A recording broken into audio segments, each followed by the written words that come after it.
जो आत्मा को वीर से जोड़े, हाँ पर्व वो पर्यूषण है ना।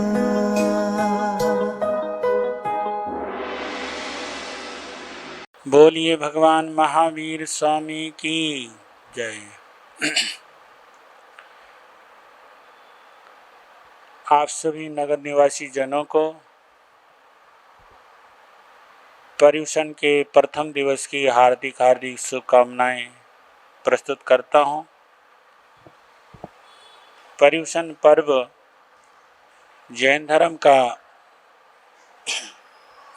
बहुत ही विशेष पर्व है, जिसका अर्थ होता है पर जमा उषण, अर्थात आत्मा के निकट रहना या परमात्मा के निकट रहना या आत्मरमण करना या परमात्मा स्मरण भाव रखना, इसको पर्युषण कहा जाता है।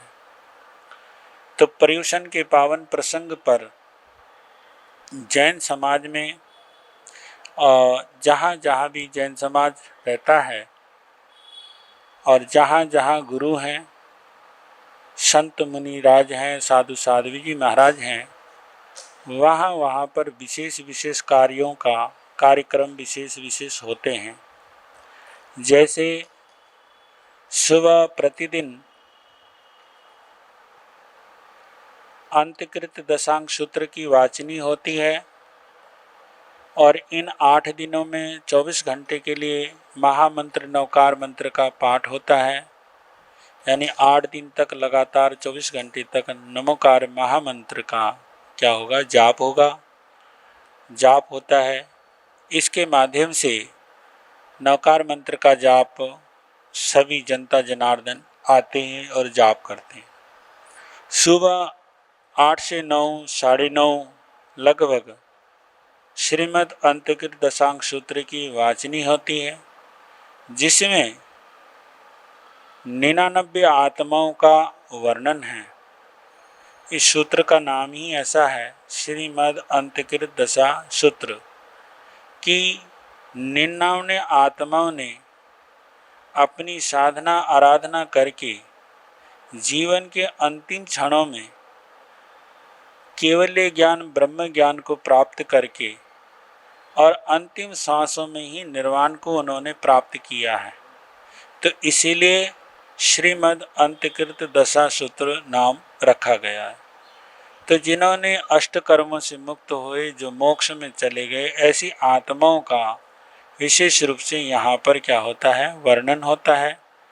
तो उन सभी महापुरुषों के लिए हम बहुत बहुत नमन करते हैं, उनकी स्तुति करते हैं, उनका गुणगान करते हैं।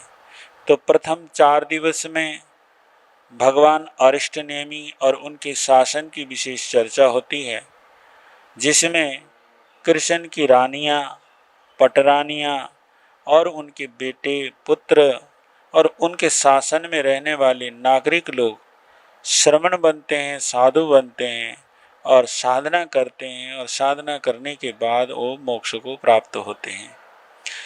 और लास्ट के जो 4 दिन होते हैं, उन 4 दिनों में भगवान महावीर के शासन की, उनकी शासन में दीक्षित होने वाले, उनके चरणों में दीक्षित होने वाले साधु एवं साध्वियों की विशेष रूप से क्या होती है, चर्चा होती है।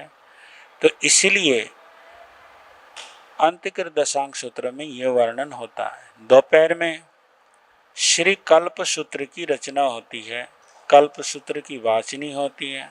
कल्प सूत्र अर्थात मर्यादा सूत्र, कल्प कहते हैं मर्यादा को, सूत्र कहते हैं उसकी जो प्रेरणाएं हैं, टिप्स हैं, सूत्र हैं और वर्णन हैं, उन सूत्रों के माध्यम से कल्प मर्यादाओं की 10 प्रकार के कल्प होते हैं, 10 प्रकार की मर्यादाओं की विशेष रूप से चर्चा होती है, जिसमें भगवान महावीर का 27 भव और महावीर भव में जो भी उन्होंने साधना की, किस प्रकार से दीक्षा ली, कैसे कैसे उनका जन्म हुआ, कैसे उनको दीक्षा हुई, केवल ज्ञान हुआ और निर्वाण हुआ, और उनकी परिषदा, उनके चरणों में कौन आए, किसने दीक्षा ली, इस प्रकार की चीज़ें उस पर विशेष रूप से वर्णन होता है।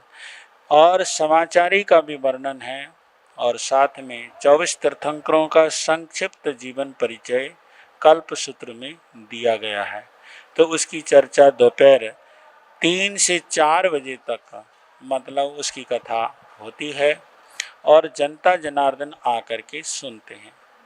शाम के समय 7:30 बजे से लेकर के 8 बजे तक प्रतिक्रमण की जाती है। ये भी हमारा एक आवश्यक सूत्र है जैन धर्म का, और उसको आवश्यक सूत्र भी कहा जाता है और प्रतिक्रमण भी कहा जाता है। इसके अंदर इस सूत्र का आधार लेकर के हमारे जैन समाज के लोग, जैन साधु लोग, जैन साध्वी लोग, जैन श्रावक लोग, जैन श्राविका लोग और आम साधारण जो पब्लिक है, अपने किए हुए जो पाप हैं या अपराध हैं या गलतियां हैं या त्रुटियां हैं, आत्मा की विकृति से दूर होने के लिए परमात्मा की साक्षी लेकर, गुरु की साक्षी लेकर, देव धर्म गुरु की साक्षी से उस पाप से निवृत्त होने के लिए प्रतिक्रमण किया जाता है। यानी पाप को छोड़कर धर्म में, आत्म स्वभाव में आना, आत्म धर्म में आना। आत्म धर्म है, आत्मा का स्वभाव है अनंत ज्ञान, अनंत दर्शन, अनंत सुख और अनंत पराक्रम। इस चीज़ को छोड़ करके कई बार हम संसारिक वृत्ति में जाते हैं, संसारिक भावों में जाते हैं, तो उसको विभाव कहा जाता है।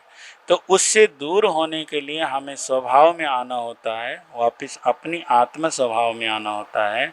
तो उसके लिए प्रतिक्रमण किया जाता है और प्रतिक्रमण में समायिक, वंदना, चौविशत्ता, कायोत्सर्ग और प्रत्याख्यान, तो इस प्रकार के 6 आवश्यक विशेष रूप से होते हैं। तो उन 6 आवश्यकों को पूरी विधि के साथ लगभग 1 घंटा उसमें लग जाता है।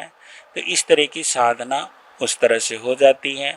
और रात्रि में, रात्रिकालीन भी विशेष रूप से तपस्या होती है। महामंत्र नवकार, किन्हीं का मन करता है मैं महामंत्र का जाप करूं, तो वो जाप करते हैं, कोई ध्यान करते हैं, और जिनसे जैसी जैसी साधनाएं होती हैं वो विशेष रूप से करते हैं।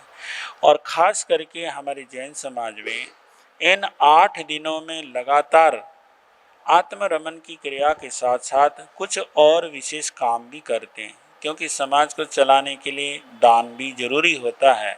तो इसीलिए हमारे समाज में हमारे भगवान महावीर का एक विशेष रूप से यह आदेश और निर्देश और प्रेरणा है कि श्रावक को दान करना चाहिए। तो हमारे जैन समाज के श्रावक भक्तजन जो है विशेष रूप से मंदिरों को, जैन सभाओं को, जहाँ जहाँ भी उनकी श्रद्धा और आस्था है वो क्या करते हैं, विशेष रूप से दान करते हैं। और इन दिनों में विशेष रूप से वो शील पालते हैं। शील पालने का मतलब ये कि 12 अणुव्रतों को वो स्वीकार करते हैं। 12 प्रकार के जो अणुव्रत हैं उनको स्वीकार करते हैं, जैसे अहिंसा अणुव्रत, फिर उसके पश्चात सत्य अनुव्रत, आचौर्य अनुव्रत, सोदार संतोष व्रत, परिग्रह परिमाण व्रत, दिक प्रवृत्त व्रत, भोगोपभोग परिमाण व्रत और अनर्थ दंड विरमण व्रत, सामायिक व्रत, पौषध व्रत, पौषध उपवास व्रत, अतिथि संविभाग व्रत। इस प्रकार से 12 व्रतों को वो क्या करते हैं, पालन करते हैं। इसको कहते हैं शील का पालना।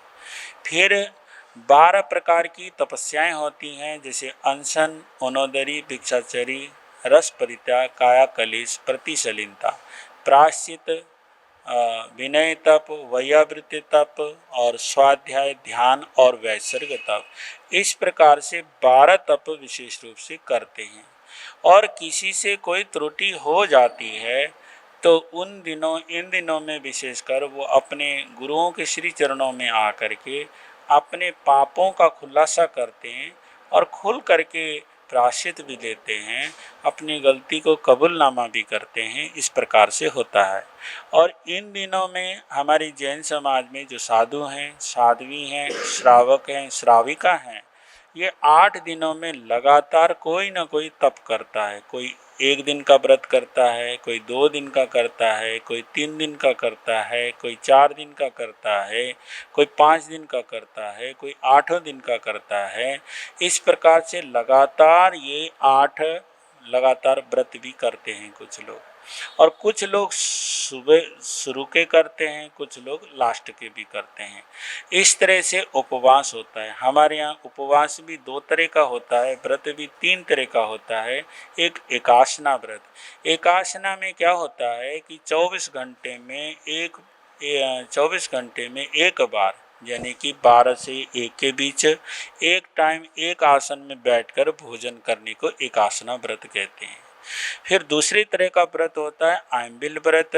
आयम्बिल व्रत में ये होता है कि 24 घंटे में एक बार विषयों को छोड़कर, जिस भोजन में यानी कि घी नहीं है, मिर्च मसाले नहीं हैं, है ना, मिष्ठान नहीं है, दूध नहीं है, सिर्फ सूखा अनोला भोजन, एक समय में बैठकर एक आसन में बैठकर इस तरह की तपस्या भी हमारे समाज में साधु संत, श्रावक और श्राविकाएं करते हैं। इसको अमल की तपस्या कहा जाता है, ऐसी तपस्या भी करते हैं। और तीसरी प्रकार के जो व्रत होते हैं, वो तीसरे प्रकार का व्रत ऐसा होता है कि जिसमें खाना नहीं, पीना नहीं, स्वाद योग्य चीज़ नहीं लेना, कुछ भी नहीं, सिर्फ पानी, कोई पानी लेकर के भी कर लेता है, और कोई निर्जल उपवास भी लगातार 8 दिन तक करते हैं। इस प्रकार की तपस्याएं लगातार 8 दिन तक चलता है। और तपस्याओं के साथ साथ हमारे सारे जैन समाज के लोग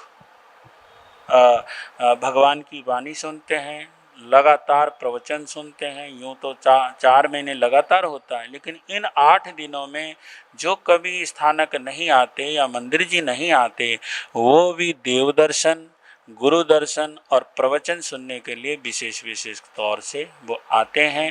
तो इस प्रकार की तप की भावना होती है। और चौथा है भाव। भाव यानी दानशील, तप, भावना। 4 प्रकार का ये जो 3 हैं, दान करना, शील पालना और तपस्या करना, इन तीनों के प्रति हमारी जैन समाज के लोगों में विशेष रूप से भाव होते हैं। और जहाँ जहाँ भी हमारा जैन समाज का व्यक्ति है, जैनत्व से जुड़ा है, तीर्थंकरों से जुड़ा है, तो वो इस प्रकार से वो आराधना विशेष रूप से करता है।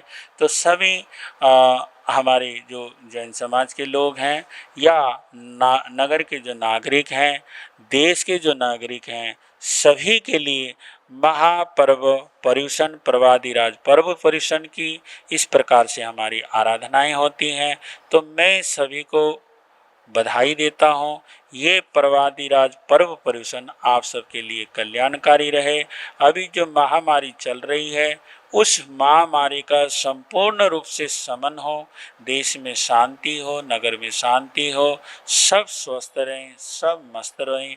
यही मंगल भावों के साथ मैं अपने वक्तव्य को यहीं पर परिपूर्ण करता हूँ।